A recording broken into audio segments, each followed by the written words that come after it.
Hello and welcome to the Bergkamp Wonderland podcast. My name's Gavin from She-War. I'm taking over hosting duties for this evening because Gimli's actually getting his toes removed, the long-toe Welsh fucker. Anyway, with me as usual, it's Danny the GFP. How you doing, Danny? You wanker, I knew you'd do that. See what I did there? Yeah. All right. Come on, tell us how you are. Tell us all your medical ailments again. I've just got a dodgy shoulder and a dodgy elbow. That's it. Everything else is all right. You looking forward to this evening? Actually, we've been talking for the last hour, so now I've lost the will to live now. But yeah, it's going to be good. Okay, joining me and Danny this evening are two of the most renowned Arsenal history buffs. So first of all, good afternoon to Mr. Andy Kelly. Evening, Gav. How are you? I'm good, thanks, mate. You? Yeah, fine, thanks. Good. Andy co-wrote Woolwich Arsenal FC, 1893 to 1915, the club that changed football. We're also joined by the co-writer of that book, Mr. Mark Andrews. How are you, Mark? I'm fine, sir, thank you. Now, how are you? Thank you very much for asking. One is very well. I believe, Mark, you also wrote The Crowd at Woolwich Arsenal FC. I did indeed, sir, yes. Can I ask, Mark, why did you write Woolwich Arsenal FC with Andy and not the Crowd of Woolwich Arsenal on your own? Because The Crowd at Woolwich Arsenal is a dissertation, basically, I wrote for an MA in 1990. It's basically Chapter 6 of the Woolwich Arsenal. Then we met up with Tony Atwood and Andy, and we then co-wrote the Woolwich Arsenal book using parts of The Crowd. But The Crowd was basically there in the first place. I was a bit worried that things would have carried on in the last 23 years, but they haven't really. And basically, because football hooliganism has died down, the study of the crowd within history and sociology, as it was, really hasn't taken off at all. Hasn't added anything since 1991. Oh, okay, fair enough. Right, the reason why we've got you chaps on at the moment because it's international break and as well as England's done, it's just bored the pants off us at Arsenal, so there's not really a great deal of current Arsenal chat to be done. So what Danny has done is ask some people some questions. Mark and Andy, what we're going to do, we're going to fire some questions at you that have been submitted by fellow Twitter users, and we'll basically have a chat and go from there, yeah? Yeah, fine. Yeah, brilliant. Excellent. Right, Mark, first question for you. This is from @GaryTheGooner56, and he asked, were Glasgow Rangers the only club to have Arsenal shares, or were there other clubs as well? Well, I think Gary the Gooners has been a bit of a cheeky monkey here because I think he full well knows who the one of the other clubs was. One of them in 1910 was Fulham, who bought them presumably through the links with Norris and Hall. But the other team who had one was our friends Tottenham. Well, they had one. One share? Yeah, one share. Why did they buy just one share? Is there any clues to that? Or I don't know why they were on the lists. They were on the lists. Fulham's obvious because it was Norris. Rangers was fairly obvious because it was Morel. But Tottenham, I can't. Andy, have you got any more information? I just can't think. It's a bit of a mystery. Yeah, there were rumours that they bought about 100 shares and sold them quite quickly, but it was never like that. It was just one share. Maybe it was because the shares were only open to clubs in London. I don't think Rangers are in London. Well, Rangers. Other than Rangers.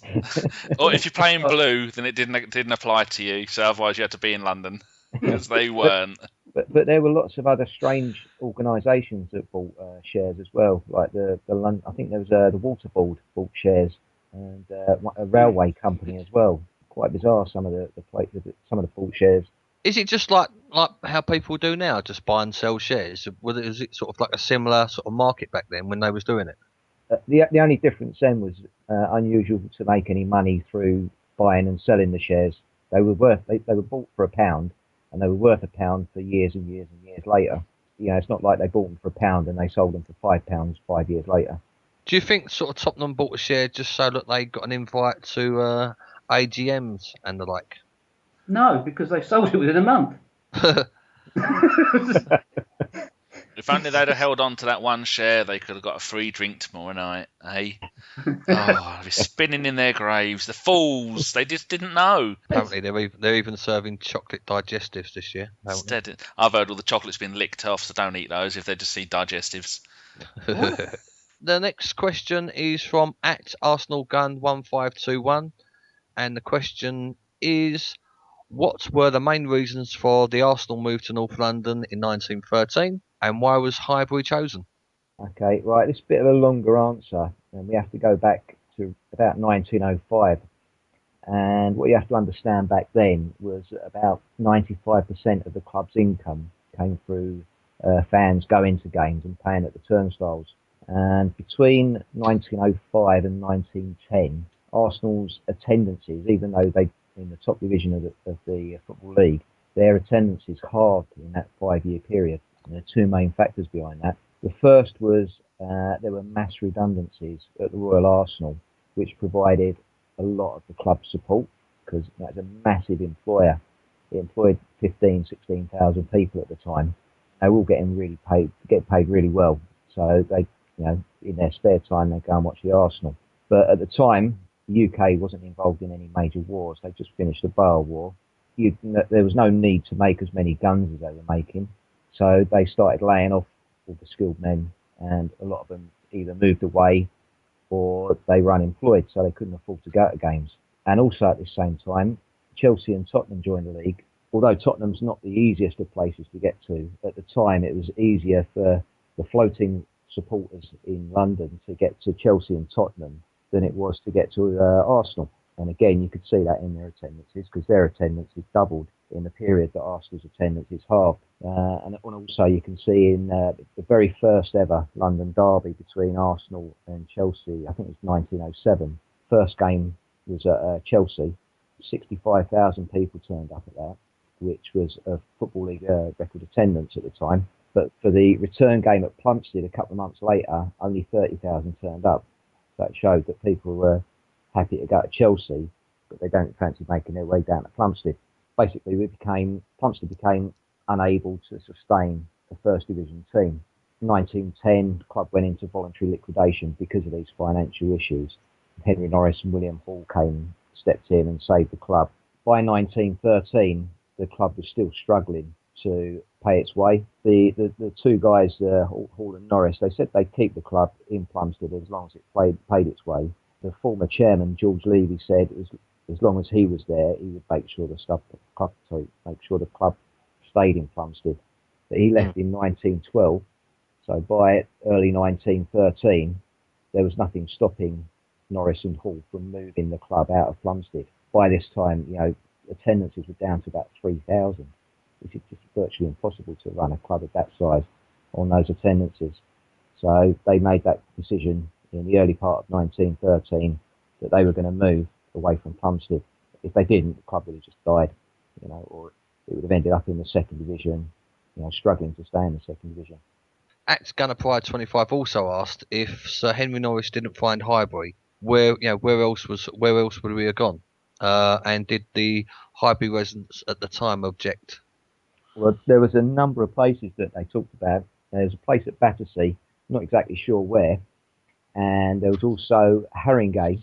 For those of you that know the area, there's a station called Haringey Green Lanes. It used to be an old potteries, and then Arsenal didn't move there, but it went on to become Haringey Stadium. So they used to host stock car racing and speed. Is that where the dog track was there as well? That's right. That's where the dog track was, and I think it's a typical sort of like shopping retail outlet now with Argos there. So okay. that was talked about, and also in 1912 they talked about the White City Stadium, or where the White City Stadium was eventually built in Shepherd's Bush. At the moment, you've got the old BBC TV centre there. Those were the other places that they looked at. The reason they chose Highbury was because of the excellent transport links. You've got the station right outside the ground. You've got Finsbury Park just up the road, which has got links to areas of North London. And you're only about 10, 15 minutes away from central London. So would you say the fact that we got relegated in 1912-13, which a lot of people, that's a question that people always think we've never been relegated, but we have. Do you think that hastened our move? It probably did hasten it. By the time Norris and Hall had found Highbury, they announced it in February, March of 1913, so we hadn't been relegated at that time, but we were bottom of the league, and there's no way we were going to pull ourselves out. At that time, we were dead. Yes, I would say that the form from that season hastened the move. Oh, and what was at Highbury? What was already there? Because like at Ashburton, where that is now, that was a big an industrial estate full of loads of little units and stuff. Because I used to always drive past it. So what was at Highbury? Was it a field or something? It was a field that belonged to St John's College. They had a training school there for priests, and they used to play cricket and football on there. Although I can't imagine what sort of games of cricket and football they played there because the slope was still there. I don't know if you know, if you walk up and down Avenel Road, you know there's quite a slope on the road. That slope was on the pitch, so when Arsenal moved there, they had to level up the pitch. So they had to raise it at one end and cut into it at the other end. I did always wonder that because that's the main road going outside the front of Highbury, isn't it? The entrance. That's right. Because at the other, to the side of that now, where you've got the stadium, you've got a block of flats. And every time I used to go up and down that hill, I used to think, why is the hill only here and not at the other side? Well, now I know. Yeah, and the road on the west stand was called Highbury Hill. And again, if you go up and down it, you see it's quite a hill. Yeah, that's a slog walking up there. Especially after we've lost the game. Oh, don't. Definitely. Right, next question is to Mark. Why was the clock moved from the north stand to the south stand? And that's from our mate at AFC_Glenn. Quite a simple one, really. They put a roof on the north bank. Which was originally called the laundry end. Yes. Excellent. Why was it called that? Don't say there was a washing machine there. Basically, there was a laundry behind the stands. It was called the Mayfield Laundry. Oh, well, there you go. I was actually there for the unveiling of the clock end. We played Spurs that time, and I think there's a big hoo-ha with George Graham and Terry Venables all shaking hands and being nice to each other. It was a nighttime game, and I actually got that programme, and it was signed by all the Arsenal and Spurs players. What, in 1935? Yeah. No. 1988. Yeah, whenever that was. Yeah, we won 2-0. Oh, you there? Yeah. I didn't see you. I did wave. Did you? Yeah. I did see someone in the fetching Stetson waving at me, and I just thought, no, and I am waving back. You know what these London folk are like. And just going back to the clock, it was originally a 45-minute clock that counted from 0 up to 45. But the FA said, sorry, you can't do that. After when it got round to 45 minutes, the crowd started whistling at the referee to finish the first half, especially if Arsenal were winning. They had to take it down and change it back into a normal clock. So was it the actual same clock? They just changed the actual face on it so it had numbers as opposed to counting down? Or just a completely different clock? I have no idea. So that's something you've got to investigate. Yeah, we'll find out. Yeah, someone has asked me to do an article about the clock, when it went up, who made it, and that sort of thing. How about the Jumbotron? We're going to find out where the Jumbotrons are and if they're okay, and if they've been looked after, fed and watered. Bless them. Or are they in someone's back garden somewhere? Yeah, probably. You'll find them on eBay soon. Right, okie dokie. Next one is to Andy. It's from another fellow I know, at Rebel Gooner. Hello, John. Just how much money did Henry Norris use to bribe the FA into promoting us in 1919? My favourite subject. Myself and Angry of Islington, Phil Wall, we've both got, between us at the moment, we've got £100 reward for anyone who can find any piece of evidence that says that Henry Norris paid anybody any money when we got promoted in 1919. We've been through, I've certainly been through so much, and I've not found any evidence of anyone saying, certainly at the time, that they weren't happy with what Henry Norris had done. It wasn't instigated by him. The whole thing about Arsenal or some sort of election involving any club that wanted to be involved in it was all part of the editor of the Athletic News. No one, the big thing that I look at was when Norris got chucked out of football in 1927, all of the skeletons came out of the cupboard with regards to Henry Norris paying his chauffeurs through the club account, this cheque for the sale of the club's bus ending up in his wife's account. But there was absolutely nothing. In 1919, no one come out and said anything about it, and no one in 1927, when they had the opportunity to say, what happened in 1919, Henry Norris, offered us some money. So absolutely nothing at all, and it's all something that was started by Tottenham fans when they just didn't like that little bit of the history of their club. Yeah. Well, this was actually a question by bloody hell. It's like all my mates have asked questions. At Lord Hillwood, who's a regular on the panel here. Hello, Steve. Stevie boy. Poor fella fell over walking to the pub last night. And bet he like did. I say, yeah, well, he's saying he fell over walking to the pub, which Yeah. I mean, it's hard. I've seen him staggering out of a few, but never staggering into a few. He didn't damage the knees on his red corduroys, did he? No, I think he's well, he's only what he put on Facebook. I haven't spoke to him yet, but apparently he fell on his chin. How the hell his chin hit the floor before his belly? I don't know. But yeah, no. So get well soon, Steve. Like I say, jokes aside, hope you're well, mate. Yeah, hope you're fine. Steve's asking, why were Spurs relegated and why were we re-elected? And he's put, i.e., is it because they were shit and nobody liked them? Genius. Pretty much it. Certainly the bit about no one liked them. Yeah, at the end of 1914-15, which was the year before football broke up for the First World War, the bottom two teams of the First Division were Chelsea and Tottenham. But Chelsea were only in the bottom two because of a fixed game between Liverpool and Man United. And then war broke out. Football didn't start again for 4 years. So it had been left in limbo. So after the war had finished, the Football League said, okay, then we're going to start up again. And they decided to increase the First Division by 2 clubs. Basically what happened was Chelsea, because they'd been cheated out of their place, they were given one of the 2 extra places.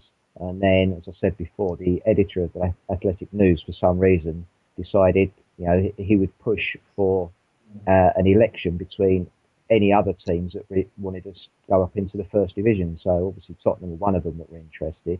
And there were about 5 or 6 teams from the Second Division that said, yeah, okay then, including Nottingham Forest, who finished 18th in the Second Division. So each of the teams then started campaigning amongst all their peers. And Arsenal and Henry Norris have done a much better job of it than Tottenham. Arsenal got 18 votes, Tottenham got 8. But if you look through Spurs' history, Tottenham's history, they've been so unloved by all the other teams at all stages of their history. It's unbelievable. Formation of the Southern League, no one wanted to know them.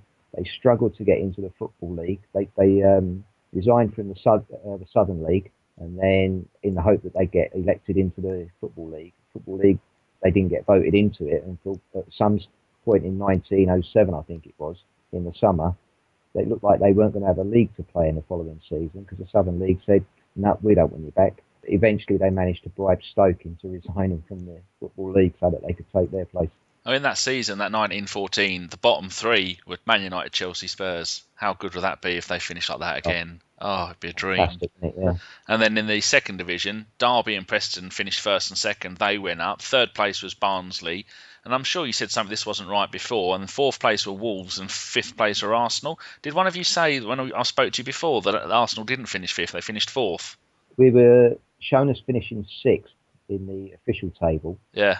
But then sometime in the late 1970s, someone looked at it again and realised that the goal average had been miscalculated and we should have finished 5th in reality. But best part of 60 years, we were shown as finishing 6th. So you say that only 5 teams wanted to go up, including Forest, who finished 18th. Mm-hmm. If that happened nowadays, all 24 teams in the Championship would apply to go up. Why didn't all of these? Is it because looking at them, is it all because they're north of the Midlands, apart from Fulham? Well, yeah, it could well be. It could be that they just didn't fancy going up into the First Division and getting beaten week in, week out. Maybe they knew that Arsenal had it sewn up with Mr. Catton and the Athletics News, giving a bit of propaganda coming out all the time.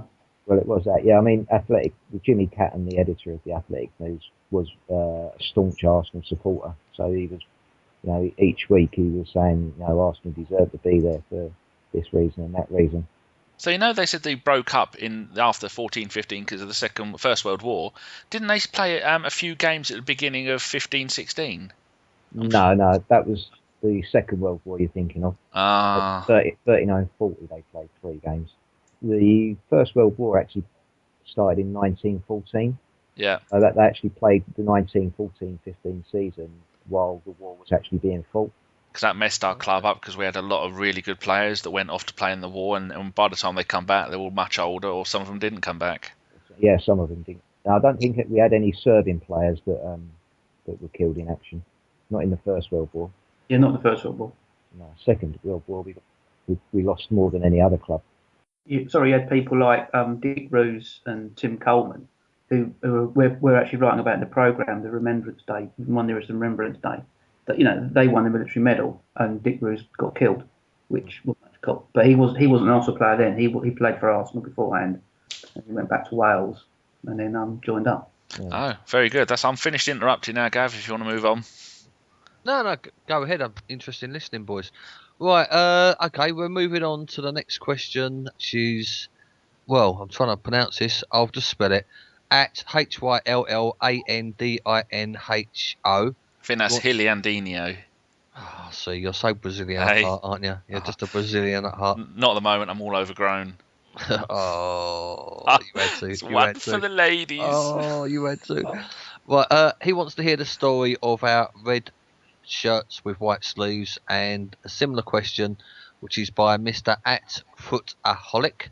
What is the true story behind the white sleeves? Why did Chapman do it? There's been many theories, the most ridiculous being that he wanted us to have a bit of the Spurs kit on our shirt, which sounds a bit pathetic to me. So Mark, that one's down to you, mate. Well, first, the Spurs thing's nonsense, so forget that. Yeah. That's rubbish. The reason he did it, take your pick. I mean, Whittaker's is probably the best. Someone spoke to Chapman on a golf course. I think it's Tom Webster, and he had a blue and white shirt on, blue top, white shirt, white sleeves. Went to the Chelsea manager. Chelsea said not interested. Chapman heard about it, and he thought it was a good idea. Why he thought it was a good idea, don't know. But before that, Arsenal had basically wore what Man U wear now. They wore a red shirt, white shorts or black or blue, whenever. And black socks, and that was from pretty much inception to 1933. And then Chapman changed it, and the first kit was a bit bizarre. It was a white shirt. They actually physically wore a white shirt, which was the away shirt, and over that they slipped on a pullover, which was from Viella, and they were basically made in Nottingham by Holland & Co. And everybody wore that. It was literally a shirt with a pullover over it. It wasn't a kit like you have now, or it wasn't a kit like you'd have later. They first played it 33.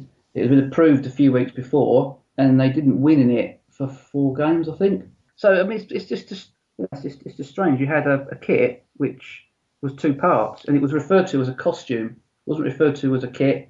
It was referred to as a costume. Much the same that Tottenham wear like a clown's costume now, you mean? Yeah. In that way, but no, I mean, you think he changed it completely, and you look at the clubs now who wear red and white in the lower leagues. I mean, was it Fleetwood? Call themselves Grounds Highbury, isn't it? And they wear red. Yeah. They wear Arsenal's kit. Morecambe do the same. Very iconic. So I'm looking at that site, historicalkits.co.uk, yes. And that's the only reason I knew what year it was. And I was going to say, how comes before that kit you can see buttons, after that kit you can see buttons, but for that one kit, I've just had a look at the away kit, and you can see 2 little white collars sticking up underneath like a red pullover. Yeah, because we've worked with Dave Moore from the historical kits section, and changed quite a lot of the kit setup. And if you look at that, you can see, if you go through the year's kits, you can see 2005-06 as being a bit of an aberration. They must have been sweating their tits off playing in 2 kits. That's why they win for 4 games, didn't they? Yeah. I mean, you look now, like all the kits now are made out of breathable material and etc. etc. I mean, that just must have been like 100% cotton and like 2 layers.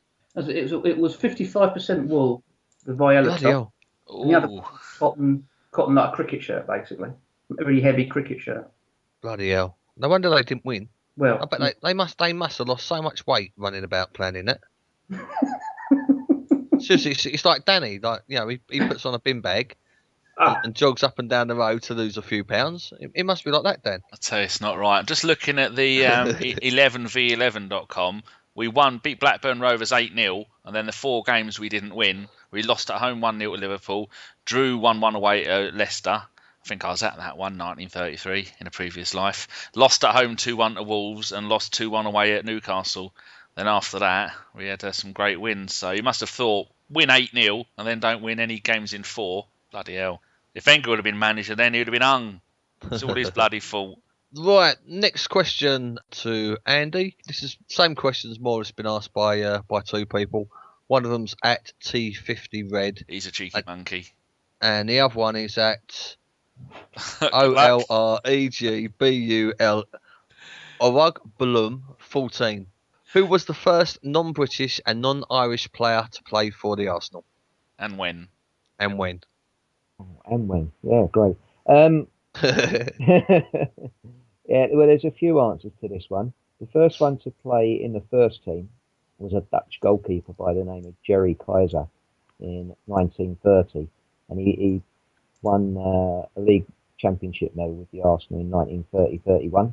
He was supposedly an amateur player because back then you couldn't play foreign players, and I think they'd had to be in residence in the country for about 5 years. So obviously you couldn't buy a player from abroad and then keep him over here for 5 years without playing him. So he was a bit of a loon as well, apparently. But before that, we had another foreign player playing in the reserves. It was an Egyptian player in the early 1920s called Fahmy. And he was playing in, playing in the reserves at about the same time. There was a massive court case going on in London about this woman who killed her husband. She was like they were a really rich family living in one of the hotels in London, and I think she shot him. And I couldn't find out if they were related at all. So there's this couple called Fahmy were involved in this big court case, and this young Egyptian fella playing for our reserves. He came close to playing in the first team, but never quite managed it. And I think Derby had a player from Egypt as well about the same time who did actually play in the league. So they were the 2 that did play. And there was another player called John Blackwood who played for us at the start of the 20th century. And a lot of record books give his place of birth as Maine in the USA. But done a bit more digging and found out he weren't. He was born in Scotland. Close. Black goalkeeper. He's just found him on 11v11. Gerard Peter. How do you say his surname? Kaiser. Kaiser. 9th of August 1910, and then he had 2 caps for Holland, and then he went on to play for Charlton and Ajax. But 12 games for us, 8 clean sheets. Oh, if only we had him back. I think he was a bit of a Manuel the Morris dancer. I'm out a lot. According to Eddie Hapgood in his book, we tried to sign an Austrian goalkeeper as well, but I think it was along the same lines. He would have had to have come over as an amateur and not be paid. I'm sure Arsenal would have found some way of paying him, but they would. Yeah, they blocked all that. Yeah. He only lost 1 game though. He lost 4-2 at Derby. The rest of them we either won or drew. Oh, and who says foreigners are a bad thing? You know what? When I read this question, I thought this was going to be one of these trick questions where there would be a player that was sort of when the British Empire had covered a third of the world or whatever. I was thinking there would be a player that's come up that was sort of born in India to English parents or something like that. So I'm stunned. Yeah, there was Jack Butler. He was born in Ceylon to English parents, and he played for us. I think he joined us about 1914. But he was British because he played for England. Well, me and Mark, we had a little chat the other night for a couple of hours, and we had that trivia question where there was Arsenal were the first team to play 11 Irish players, didn't we, Mark? Yeah, and then you poo-pooed it. We poo-pooed it. We didn't. So, I'm glad Andy answered that one because I thought John Kosmina was the first foreigner to play for Arsenal. Oh, you've been done up like a kipper. Even I knew that. That's a joke. But what John Kosmina was, he was the first foreigner to get capped while playing for Arsenal. Who did he get capped for? Australia. Only found that out a couple of weeks ago. Okay, what? So was he born in England or born in Great Britain? No, he was Australian, born and bred. He's a big name in Australian football. And we went out and toured over there, the infamous Malcolm McDonald and Alan Hudson tour, where they got sent home for misbehaving. and we played against an Australian national team that Cosmina played in, and Terry Neal bought him because of that. And he played, I think he played 2 games for us. Yeah, I'm just looking at it now. We got him from Adelaide City. He played 1 league game, it looks like, in 1979, and then in 1979-8 he was shipped back out to Australia again. Yeah. So that didn't work out. I've heard the name, but I thought he'd been at us for years. 60 games, 25 caps for Australia. Currently, he's just been sacked as Adelaide United manager. Our commiserations if you're listening. He's Australia's 3rd highest scorer ever.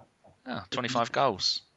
And he did come back and play at Highbury again in, I think it was 84, 85. We played a friendly against the Australian team. And I think he was their captain that day. About 4,000 people turned up at Highbury. It was like a ghost town. Yeah, I'm just going to look at his actual stats here. He played 1 league game in Division 1 as a sub, and then he made 3 games in the UEFA Cup, 1 start and 2 as sub. And I'm doing all that from memory, if anyone asks. I'm not looking at 11v11.com at all. I will sue anyone who says I am. Just to shock you, ain't got Wikipedia open, Dan. I've got 5. I've got 4 different Wikipedia pages open. He was the Park of his day. Bless him. Who's Park? Our Park. Jim Sung Kung III or whatever his name is. Currently Never missing. fucking heard of him. Never fucking heard of him. Just keep telling yourself that, and that's how I get through our days. Saves on tears. Jesus, they should call him Mr. Tax Write-Off, shouldn't they? Do you know what I mean? I think they already have done. Oh, fucking idiot. Anyway, right, moving on before I start swearing about players that I don't like. Next question to Mark. This is from an @Flundberg, FLUNDBERG. Revisit the fact we once got a game stopped ahead of time because of foul language and vulgarities from the audience. When was that? 1900 at the Manor Ground against Tottenham, surprisingly enough. Okay. Was we winning at the time? We were winning 2-1. Oh, good. Basically, what happened was the crowd were giving the referee stacks of stick the whole game. He was a Mr. King. As the paper reported, he was getting a constant barrage of coarse chaff and vulgar rebukes, which were aimed at him and at the Tottenham players. He basically got someone from the crowd and got them kicked out of the ground because they were giving him loads of stick. But then on 65 minutes, he had enough and walked off. No, that was it. And the FA basically said to Arsenal, with Arsenal, you have to put they were censured by the FA because it wasn't particularly good thing to happen.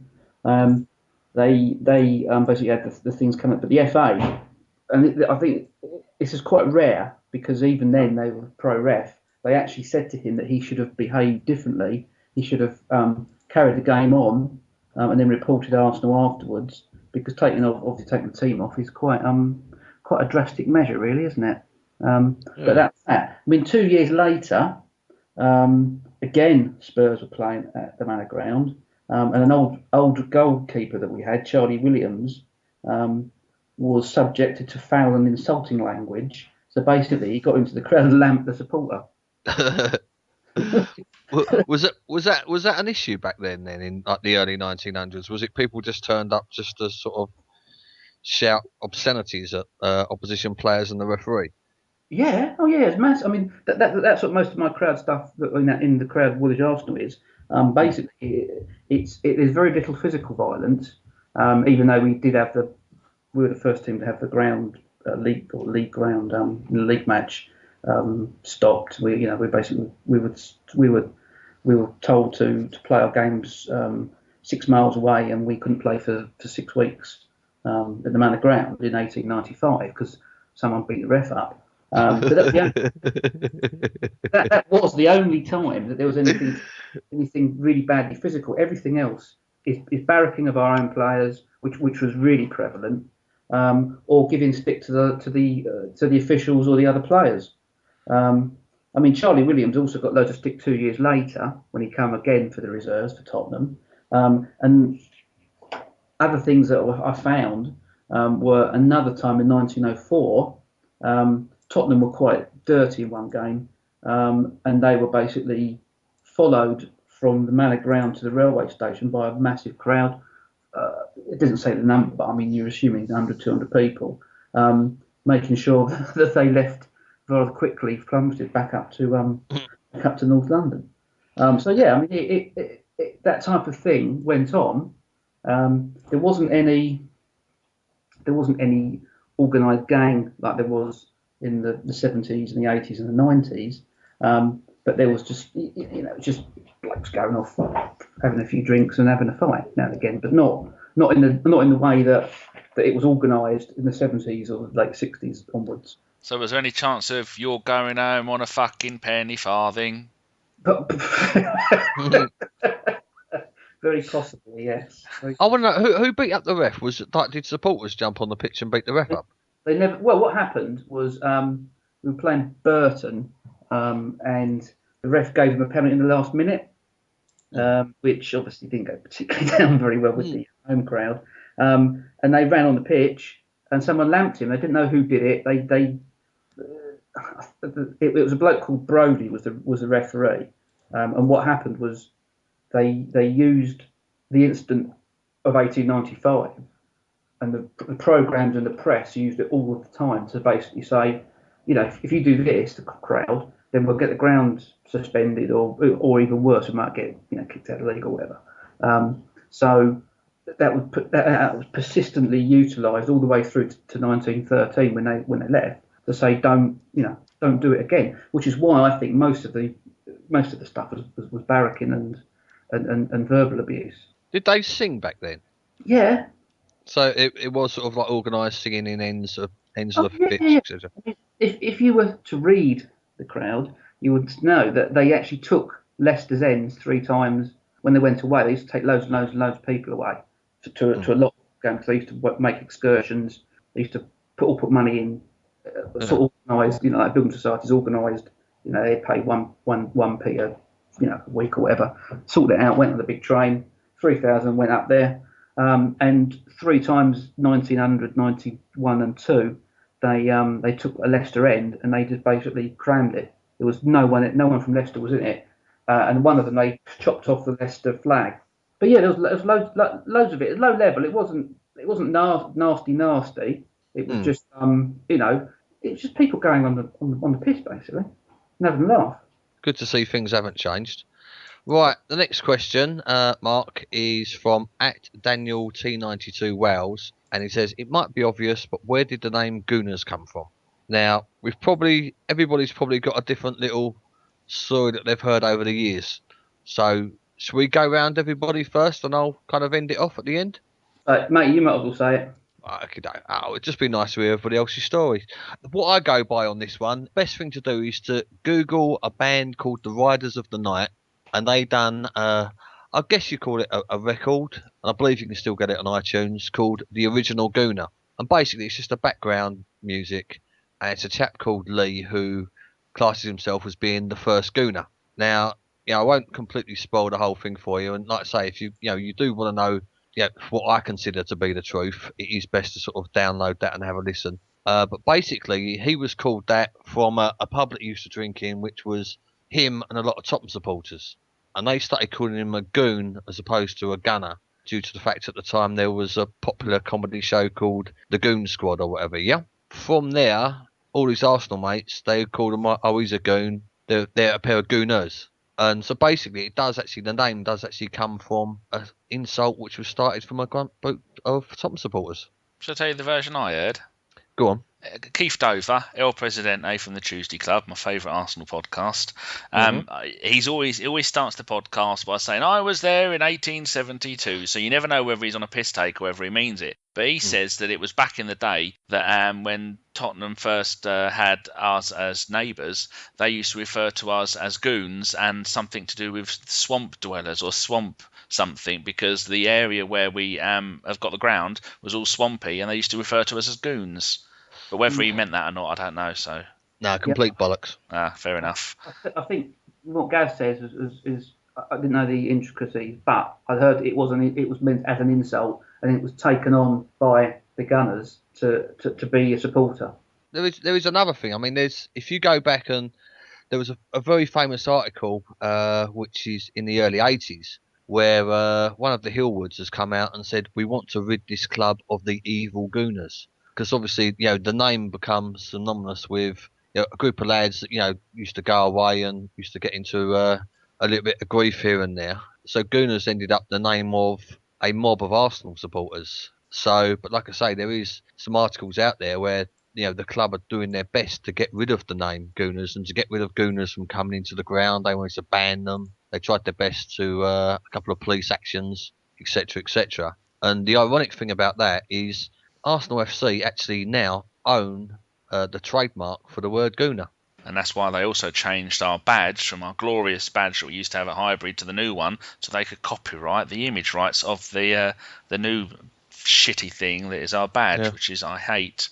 That's the thing, though. I mean, because they did. I mean, I've spoke to the gentleman who runs the Gooner Online and the Gooner fanzine, because obviously at the time when Arsenal went to trademark it, they're the ones that was writing the the fanzine, and they have done for quite some years. And there is a gentleman's agreement that they can continue to do so, and the club won't enforce the copyright. But like I say, the club, if they wanted to, could enforce a trademark on the term Gooners. I know it's coming up for review. They trademarked it for 5 years. So you can, there is means of objecting to it within the next 2 years. I mean, personally, I find it a bit disgusting that the club think that they can actually own that term, because to me, it's firstly a name which comes from a group of lads, in the sort of early 80s, and secondly, it's all of us. It's been spread now that everybody who goes over Arsenal is called a Gooner, and I don't think it's quite right that the club should actually own that. I think it's something that we should own, if that makes sense to everybody else. Yeah, they got the money, they can do whatever the fuck they want. Do you lot call yourselves a gunner, or are you Gooners? Because I'm a Gooner. I think that goes from my Twitter name. But can I just, Gav, when can you remember the name Gooner first coming about, or when do you think it started? I think it was early 80s, but I mean, I just remember my first games were mid 80s, 85, 86 season, and I just remember the chant, "Who to be a Gooner."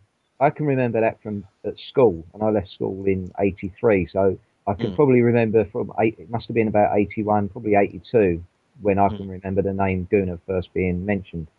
Yeah, I mean, like I say, I mean, there's been several names of little Arsenal groups that have got together over the years, and obviously Gooner, because of how close it is to the word Gunners, tends to be the most popular one for an Arsenal supporter these days. But I think it was late 70s, early 80s. I mean, I haven't, like I say, if anybody, please, Google Riders of the Night original Gooner, and I'm not sure if he actually mentions a year on it, but like I say, it is going to be early 80s really. Yeah. And I think it's more of a term that the Arsenal fans brought up rather than a derogatory term from other fans putting it onto Arsenal fans and us re-owning the word like Tottenham have done. Yeah, I mean, like I say, I mean, there's all different opinions, and like I say, I'm just going on what I see of, and what I've heard on that recording. Really, that's what I consider to be gospel. And like I say, it was just an original. A chap was called a goon, who drank in the same pub with a load of Tottenham supporters, and then his mates were goons as well, and then there they are. There's the Gooners. If you want, it kind of gone from there, really. What we can do when we do the write-up for this on our website, I'll put a link into the song so you can actually go and listen to the song from an official site, nothing dodgy. So I often see people when they're doing, because that is one of my favourite chants, but some people put ooh to be a Gooner and some put who to be a Gooner. Which oh, God. Yeah, so it's definitely ooh, or is it definitely who? It's ooh. Whoever said, oh, don't. No, it's a genuine mistake, because some people, I mean, I bet there's plenty of songs out there, and I've been going since I was going from 87, and I bet there's plenty of songs I've bloody got wrong. You wouldn't write it down wrong, would you? You'd work out what it actually was before you wrote it down. Well, I suppose there is that. Not that I really write them down. I'm too busy shouting it at people, shouting abuse at Bergkamp, telling him to sort his fucking life out. And then he did. You're gonna drink, eat, and sleep on that story for the rest of your life. I'll tell you what. If I don't get a signed book from him, I'm gonna fucking never say it again. Did I tell you I got bought his book today? Oh, you certainly did, because you've not been a well boy, have you, Mister Shewar? One's been slightly under the weather, so. Oh, bless your cotton socks. Don't worry, I'm fine. I mean, a couple of cans down, I'm feeling I'm feeling ready for the world again. Right, anyway, we'll move on for this one. Andy, your turn.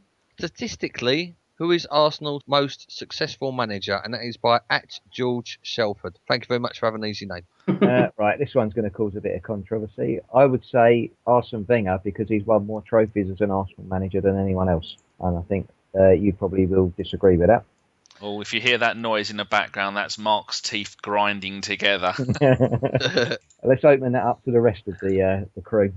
Well, yeah, he has won the most trophies, but he's also tried to win the most trophies as well. And if you look at number of trophies won to number of trophies entered, his percentage is 10 at the moment, 10%. He has won, well, just over 10. He's won 7 trophies out of 67 tries. If you compare that to George Graham, he won 6 out of 28, which is a hit rate of 21%. Herbert Chapman won 3 out of 16. If you add Joe Shaw's, it was 4 out of 18. And then George Allison won 3 out of 12, which is 25%. So Herbert Chapman from 1925 to 1939, if you take his system rather than the people in it, actually had a hit rate of 23%, going the trophies that he could have won to what he did win. Also, Chapman took Arsenal from winning nothing. They won absolutely nothing before he turned, as you all know, Andy, the stuff we've done. He turned them around. He'd also turned Huddersfield around. Huddersfield never won anything before, and after he left, they'd never won anything since. So really, it's got to be Chapman, purely because, one, the actual number of trophies that he won compared to what he could have won is very, very high. And secondly, he basically made Arsenal a winning club, whereas Wenger took Arsenal over when they were 5th. Didn't he win 3 titles back-to-back with Arsenal and Huddersfield? Or 2.5 with Arsenal, because he passed away, didn't he? It was 1.5 at Arsenal and 2 at Huddersfield. So Huddersfield won the league the season after he left then? They did, and Arsenal came second that season, having just missed relegation the year before, so it shows how good he was.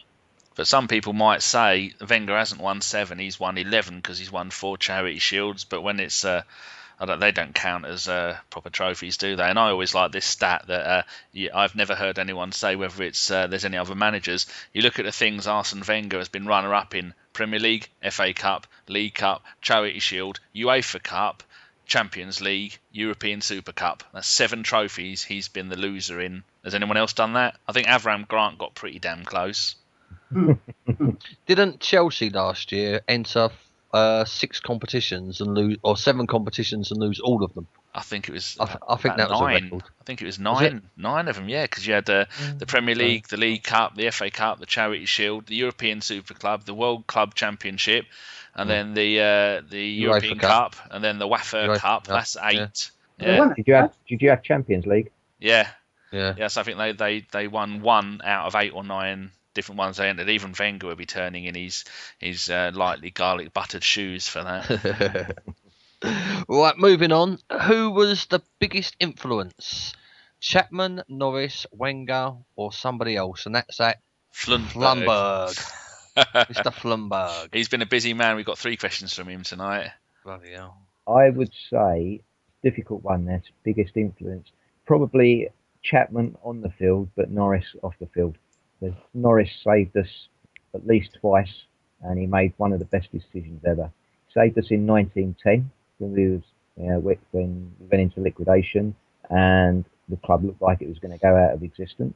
He saved us in 1913 by moving us to Highbury, when we knew that, as we discussed, the club almost went under. Maybe he did have some influence in 1919 in getting us elected to the First Division, not sure. But in 1925, he appointed Herbert Chapman.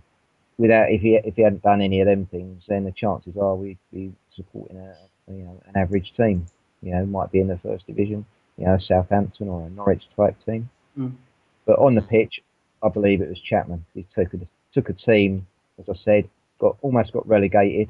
Chapman took over, and all of a sudden they finished second behind his other team, Huddersfield. And then he built a team that just dominated the 1930s.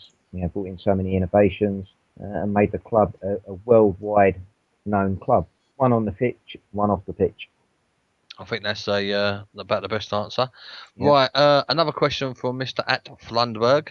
How did our WM formation affect the rest of the league and their development? Well, Arsenal weren't the first team to use a WM formation. What they did was they developed it. They changed it slightly. They made, they perfected it, and they had the right players. Alex James was the player that really made it work, and then he had Cliff Bastin on the outside. And really, them two players throughout most of the 1930s were the reason that Arsenal was so successful. Problem was that Arsenal continued to use that until the 1950s, which was a big problem in that all the other teams then started to develop different tactics, and Arsenal continued it between 1953 and 1969. We won nothing, and I think the problem was that they hung on to that WM formation for far too long. 1930s, it worked perfectly because we had the best players to do it, and in the early 50s, the club held on to it for too long. Yeah, just going back to the biggest influence. Yeah, go on. Sorry, mate.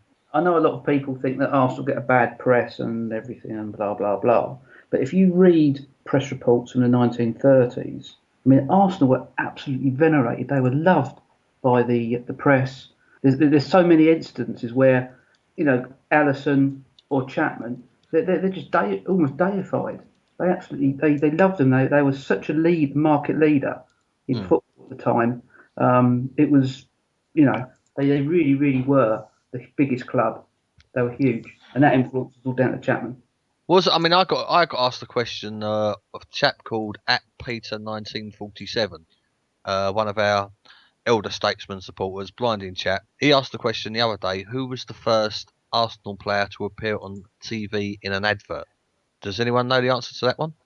I'll go Ian Wright, Nike advert, 1998. God bloody hell! You're about. Ooh, let's work this out. You're probably about 50 years out. What? Are you looking into the future or in the past? In the past, my dear. Oh, okay, because that would be 2038. It'll be the 30s, wouldn't it? No, because there was no TV advert. ITV didn't come in until 1955. I'd say maybe the Compton people. Well, according to Peter, it was because I saw his tweet. Oh, I was just guessing because they were big cricket people as well, weren't they? Yeah. No, this was. Oh, bloody hell, I got something right. Fucking hell. Okay, come, Dan. Yeah. The final question for you then, right? The product he advertised is something you have no need for. Hair gel! Oh, on a roll. Real cream, yeah.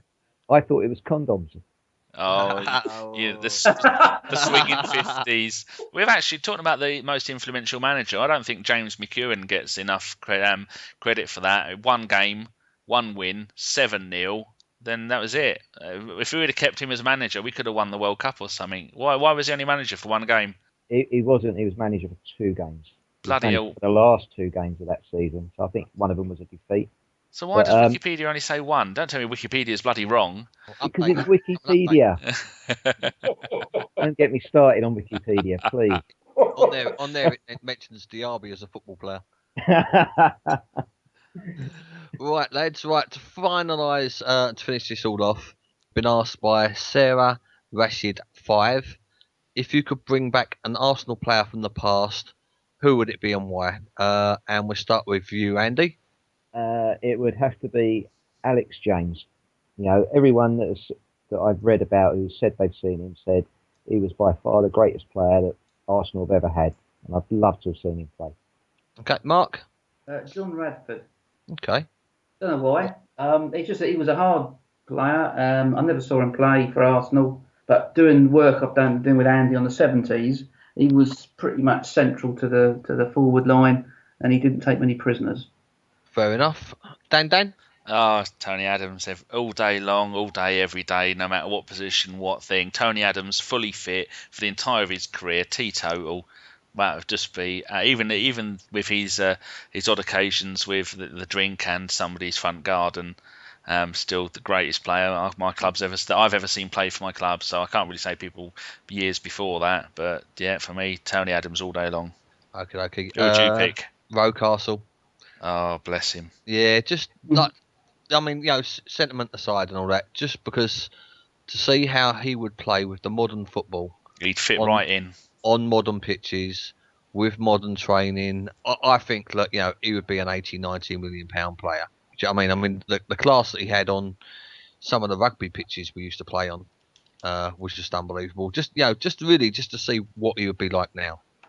And to Anyway. think what sort of pundit he would be now. An absolute gent. He would be. Everyone would love him.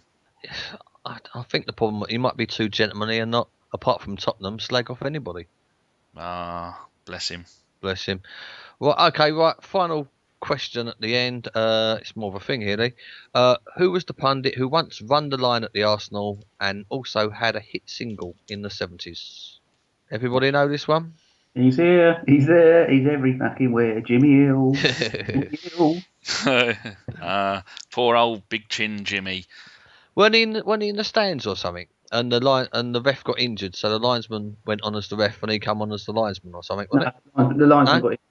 The linesman got injured after about a quarter of an hour, so he come on with a sky blue tracksuit on, and he had quite a good game apparently as well.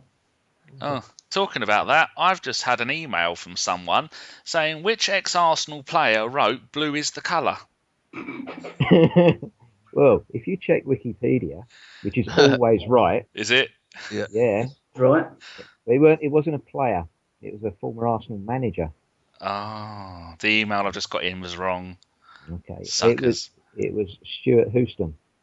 Was it? Yeah. Oh, you wow. Go on, you have a look on Wikipedia. You look Yeah. at the page while we're talking. Yeah, I can do that. I mean, not that I've got Wikipedia open at all times, but here it is. It says here, a keen musician, Houston is credited with having co-written Chelsea's "Blue is the Colour," which reached number 5 in the UK singles chart in 1972. Now, I've had a little look at because I'm a Wikipedia editor, and I've had a look on there, and it doesn't leave the name of the person who put that there. So, do you reckon it's true? Well, it says on Wikipedia, mate. It says it's got to be, isn't It's it? got to be true. Yeah, gotta be true. Yeah, because he's a very talented man, is old Stuart Houston. He must be if you wrote that. Yeah, genius. See, that's not something everybody knew, and now everybody knows. It's not as good as Good Old Arsenal, though, is it? By Jimmy Hill. Bless him. Yeah. And I was talking to Mark the other day when we were talking, and you forgot the song that Roger Daltrey wrote and played live at Highbury in our very last game. You couldn't remember it, could you? No.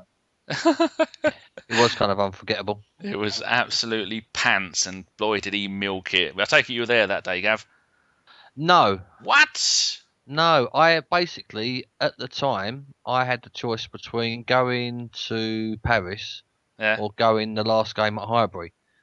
So, You chose the wrong one. so yeah. Well, I don't know. I wouldn't swap them 3 days in Paris for anything. That was off the pitch. Was just an absolute blast. I've never. I mean, I had a really, really drunken 3 days of fun and enjoyment.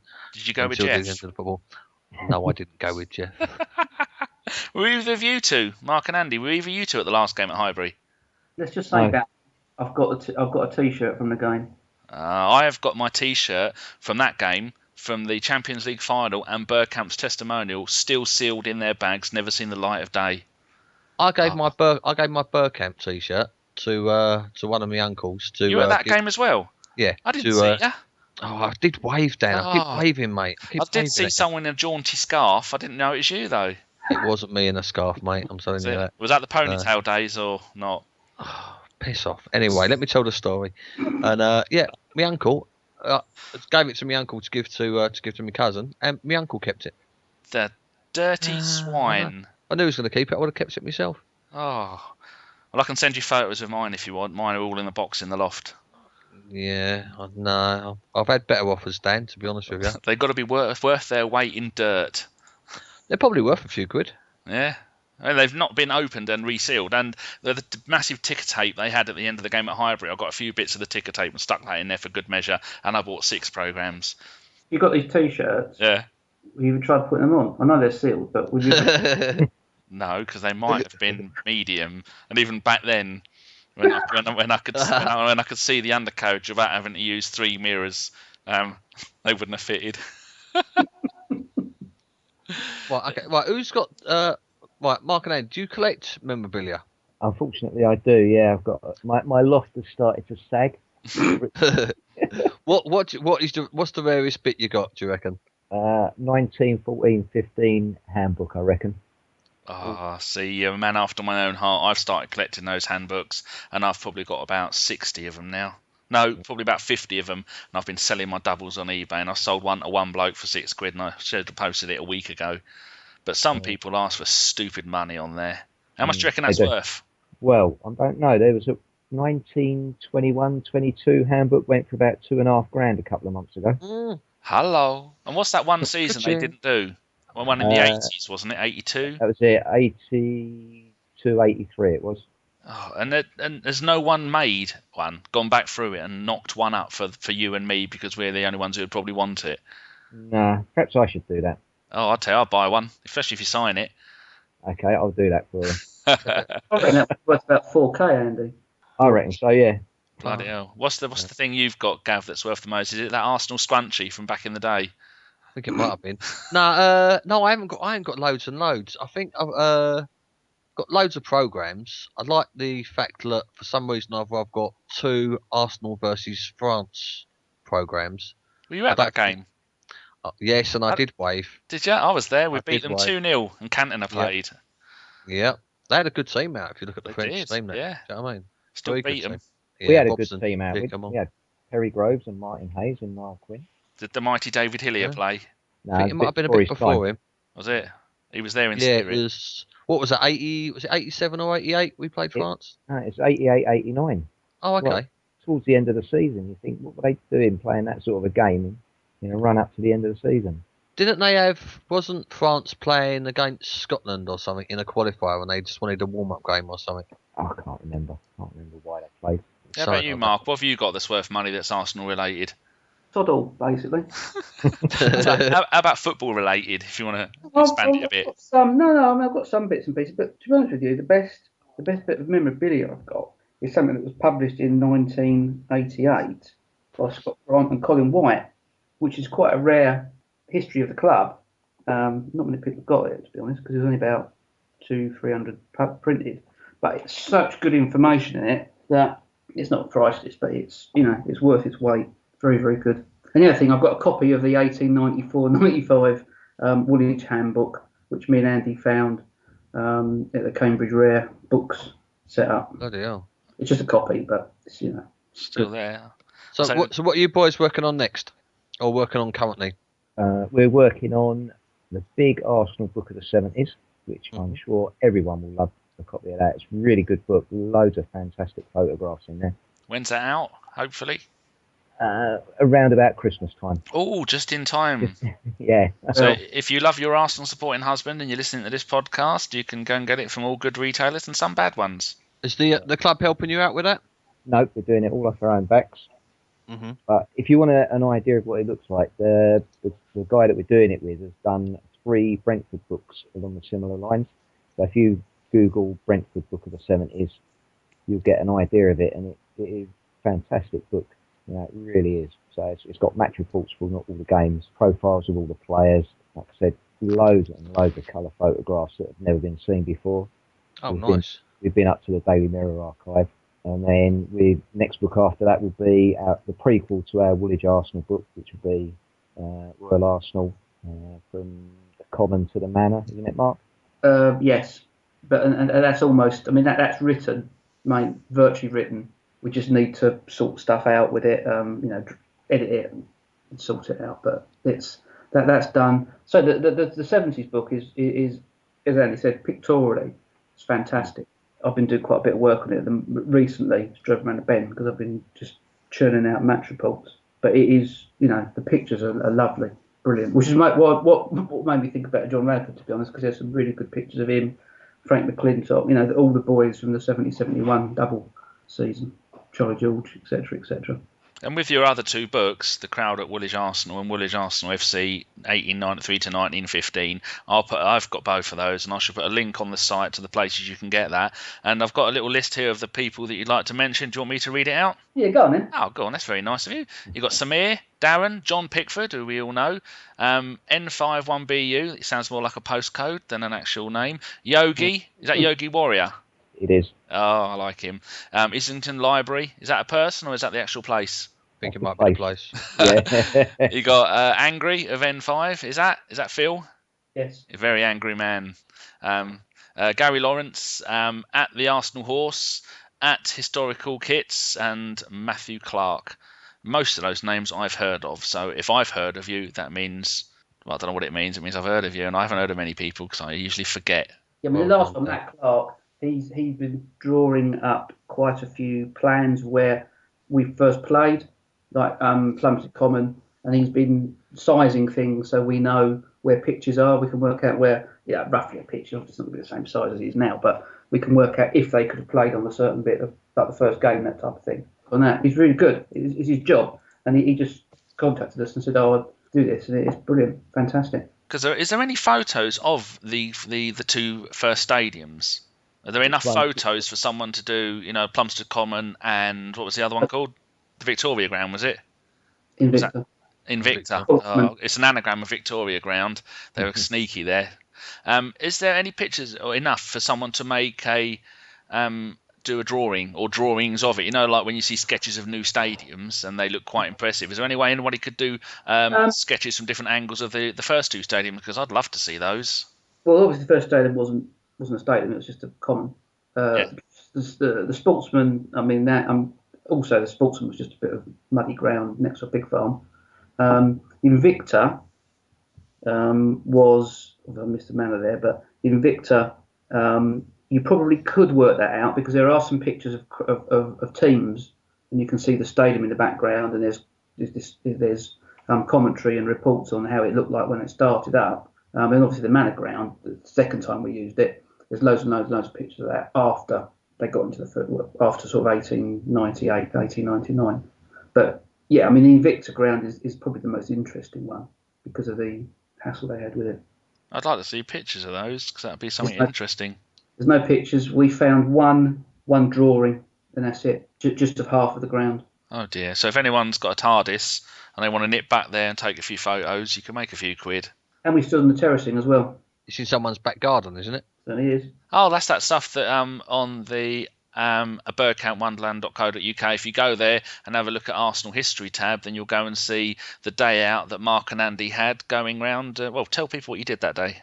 Basically, we went on a circular route around Plumstead, starting from the Heritage Centre. I mean, if you read it anyway on there, but we did a circular route because I used to live there, so I knew roughly how things were. So we went all the way around and ended up back at the pub, basically. That's why it's a little bit foggy. It's all on. No, it's all on the website. It's all pretty concise. There's pictures. The one thing that we did find amusing was that the Sportsman ground, which we were looking for, if we knew roughly where it is, it's now basically a prison next to Belmarsh. It's not Belmarsh, it's next to Belmarsh. The prison is run by the company who I work for on behalf of the public sector entity that Andy works for. So we had a bit of a chuckle about that one. Probably a stories joke there, though. You've also met Sir Chips. I did, yeah, we did. Yeah, no, I've seen that. Has he got more of his marbles than his predecessor? Or less of his marbles? No comment. Make from that what you will. I don't know, but bloody tall. He's huge. Yeah, I've seen that picture. That's was that an AGM? No, that was an event celebrating Arsenal's 100 years in Islington. Oh, is he the one wearing the blue suit with the yellow tie? He is, yeah. Wow, he looks. Is he American or English? He's very English. Yeah, you're not going to be a sir if you're American. I do know that. I just didn't think my brain started letting it out before. Is he very English? Very, yes. Very. Yeah. He's posher than you are, Gav.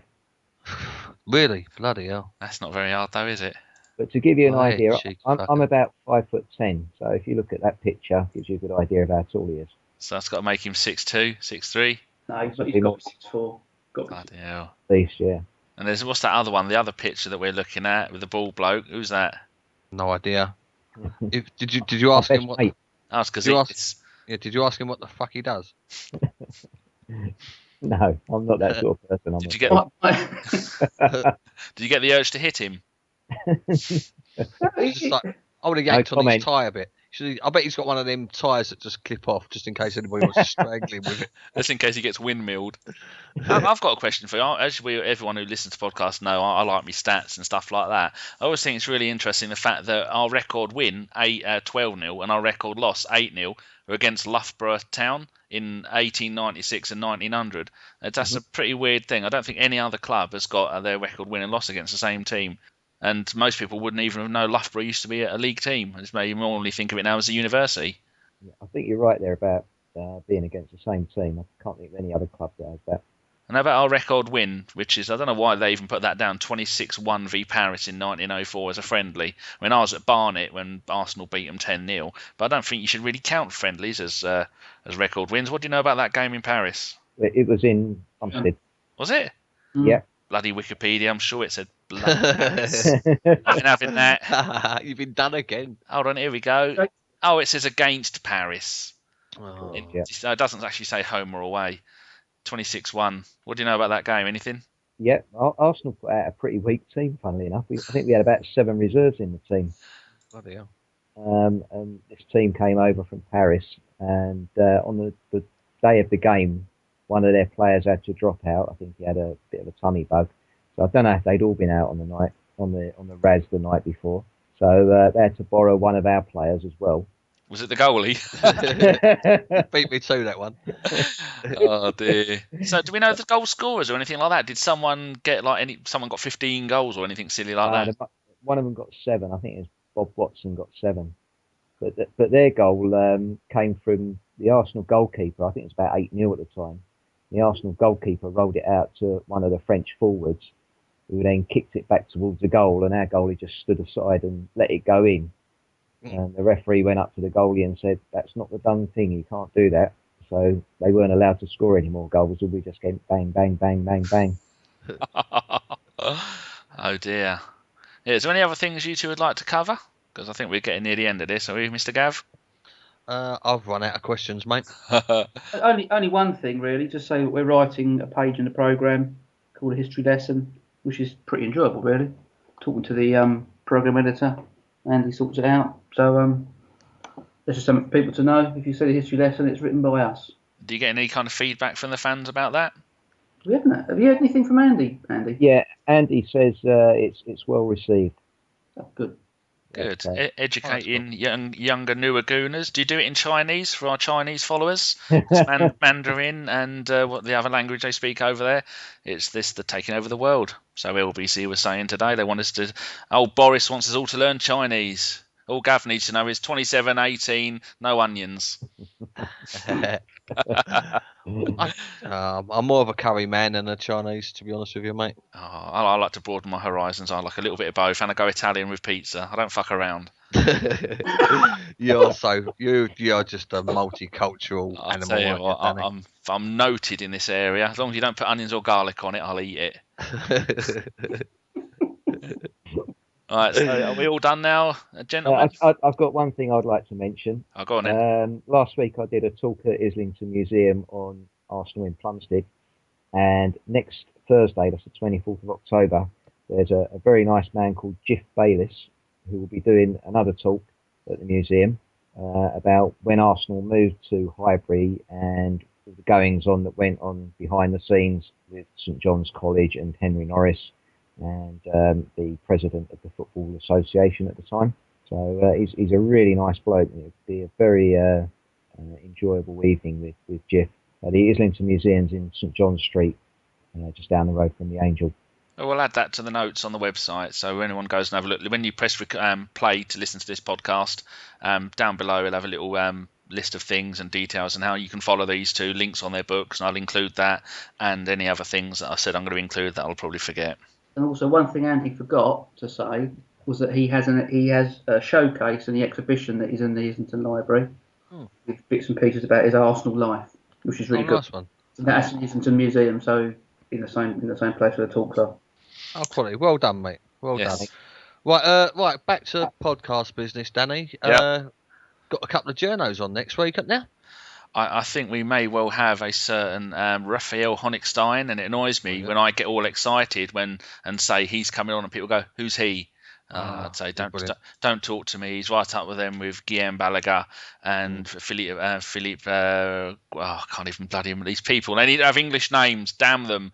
And then we've also got the Mirror's very own John Cross. With our good mate Jeff and FK, who are going to stuff them full of biscuits, tickle their chins, and whisper sweet nothings in their ears. And we've got Gimli back making less of an arse on the presentation side than I did this evening. You've done perfectly well. Oh, it's only reading, Dan. Even you can read. No, I just colour it all in crayon and then dribble on it. And then the week after that, we have the good self, Mr. GC, on with Pedro from Le Grove. So it says on my website. I've typed it in, but it doesn't necessarily mean it's true. Looking forward to that. Pedro's a nice fella. It'd be a good chat. Because that was the podcast that never was, wasn't it? Oh, don't. We had such a good podcast, and it just didn't record. Yeah, so that will hopefully never happen again. Exactly. Well, as Gimli says, this has been a Bergkamp Wonderland. I'd like to thank Mark and Andy for joining us. It's been great chatting to you boys. I wish you all the best with your future books, and hope to receive a few signed copies of them. And we'd like to say Happy Eid to all of our Muslim listeners. And there you go, FK, because we know if you were here, you'd say it, you cheeky monkey. And that's that. Thank you very much. Hope you've enjoyed it as much as we have, and speak to you all soon. See you later, cheeky monkeys. Bye. Do you notice I went through the whole of that without saying the word